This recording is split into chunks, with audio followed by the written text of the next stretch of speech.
The search for the missing continues. The people that are doing it are unbelievable people. That you couldn't get better people than this anywhere, Christy, right? Anywhere in the world, you couldn't get better people. President Trump applauding the flood response this afternoon in the Texas Hill Country. That's where the death toll now stands at 121. Welcome to KTBS 3 News at 6. Appreciate you being with us. I'm Jeff Blindford. Tonight, questions are mounting about FEMA's outdated flood maps and whether the Hill Country region was ever truly prepared. We get more from Jacqueline Lee. She's on the ground in Texas. President Trump and the First Lady touring the disaster zone, seeing the miles and miles of destruction that span the Guadalupe River.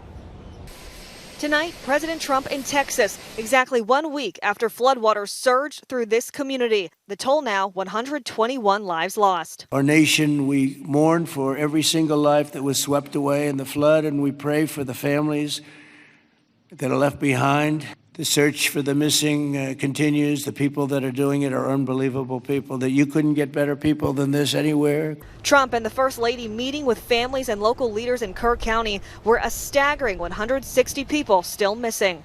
And as rescue crews work around the clock, there are growing questions about how this unfolded so quickly and whether more could have been done to prevent it, including why one of the hardest hit towns did not have sirens installed and why emergency alerts went out 90 minutes after they were first requested.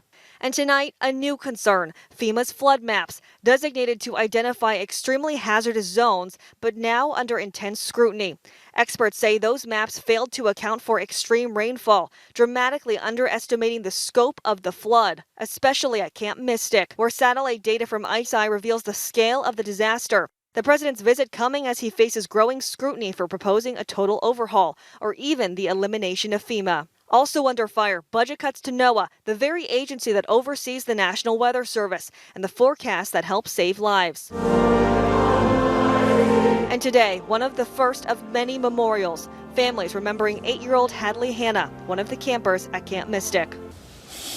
I'm going to miss the hugs, the daddy-daughter dates, the laughs, passionate conviction. Pray for our friends, old and new, who are experiencing this profound loss alongside us. We ask you to hold them in their hearts as some continue to search for their little girls and others say goodbye in the coming days. And President Trump signing that emergency declaration to allow federal assistance to these families who lost everything. Meanwhile, search and rescue will continue looking for victims until everybody is found. Jacqueline Lee, ABC News, Hunt, Texas.